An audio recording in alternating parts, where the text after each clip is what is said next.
Afternoon, this is Adam Quiney of Evergrowth Coaching. And today I'm going to talk about a distinction I call the secret hope. There's a distinction we see a lot, basically see it a lot working with leaders of all stripes and people up to anything, really. It's really common. So the start of this is that people have some kind of belief running the show. Beliefs can take all kinds of forms, and there's no right or wrong or correct belief to have. Basically, a belief is just something from which we operate and then that gives us our reality. So some examples of beliefs might be, we'll just choose one and work with it. So it might be, it's hopeless. Everything's hopeless. Which, when you hear that, you might think, that's obviously a wrong belief. How is that possibly going to serve someone? But when someone has that belief that it's hopeless, they might have a tendency to fight really hard to keep things as they are because they know, wow, any shift, they're going to go further down. So they might really fight for the status quo. That's not a bad thing. Sometimes that's really great. Sometimes that's what's really required. But on the flip side, they're probably less likely to fight for something beyond the status quo because, hey, it's hopeless anyhow. So just maintain what we've got. So from a belief, we take a series of actions. We might again, fight for the status quo to make sure we maintain it.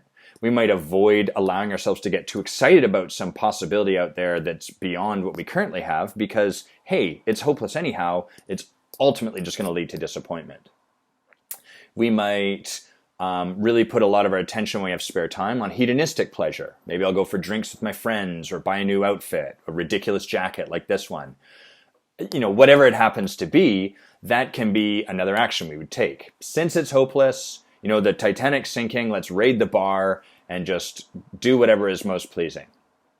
So we've got the belief, then we have a series of actions, and then those actions tend to reinforce that original belief. So it's hopeless, I'm focusing on the here and now, I'm avoiding getting too excited about the future, and then those things, the more we focus on the here and now, the more that any possibility outside of this tends to get pushed away. It tends to get pushed further into the future. It tends to become more distant.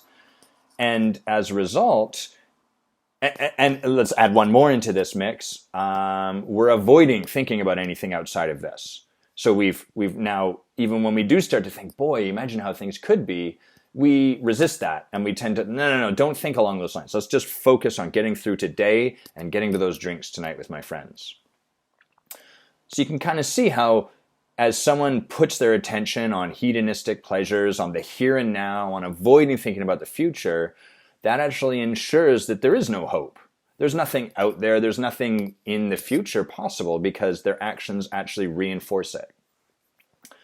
And so when I'm working with people running companies, leading organizations or teams, or even people in relationship or that are trying to create a lifestyle that they're really excited about or change their lifestyle to a more healthy one, we could create the laundry list, whatever it happens to be. At the core, there's usually some belief like this running the show. And they'll take actions earnestly, hoping it'll change, but secretly, as long as that belief is at play, nothing's really going to shift. So this is the point where people usually think, it's time to quit coaching. Coaching doesn't seem to be working. I am here, I spent a bunch of money, I made a commitment, and yet things are still going the same. And actually, this is exactly where you're meant to be when you're working with a coach.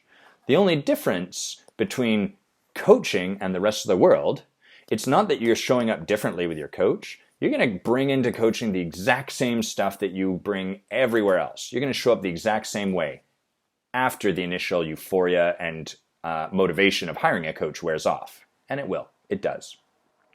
So you're going to show up with the exact same stuff.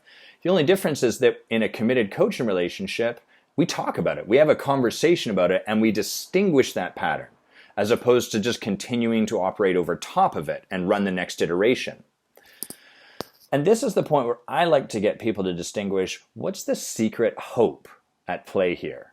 Inside this pattern, if everything's hopeless, and you've got these actions that you're reliable to take, and there's a predictable way that things are going to go, what do you secretly deep down that maybe you're not even willing to voice to yourself, but you know it's there? What is the secret hope?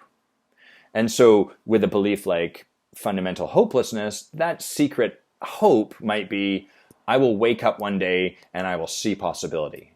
Or I will wake up and I will no longer feel that things are hopeless. Or that I will be motivated to do this. Or that I will suddenly see the possibility out there in the world. There's always some secret hope that the person inside their pattern is hoping, I'm using that word a lot, but the person inside their pattern is hoping will magically flip them out of their pattern somehow. And the truth is, there is no hope. There is no hope. That will not happen. I mean, it may, but that's not going to change up your pattern. It'll just temporarily shift it. Just like where people have a weird, wacky relationship with money, winning the lottery temporarily changes things, but inevitably and proven scientifically, the statistics always show that people end up worse off than they began. It's crazy. So the truth is, there isn't a hope. And your job as a client, if you're working with a coach, or as a leader, whether or not you're working with a coach, is to really get that you are hanging on to this secret hope in some manner or another, and to release it, to accept that, hey, there is no hope. This isn't going to happen. That's not what I can rely on. And my job is to actually tackle this belief instead of continuing to operate over top of it and have this secret hope. Maybe if I do enough work, eventually it'll all be done. Maybe if I keep bending over backwards for people, eventually they will see my value. All of these are secret hopes, and all of them, the most powerful thing that you can do as a leader, for yourself, for other people, in a business, in a romantic relationship, as the CEO of a company, the most powerful thing you can do as a leader is to get that there is no hope. And now what will you do? What action will you take now? So, a message of hopelessness from Adam Quiney. Take care.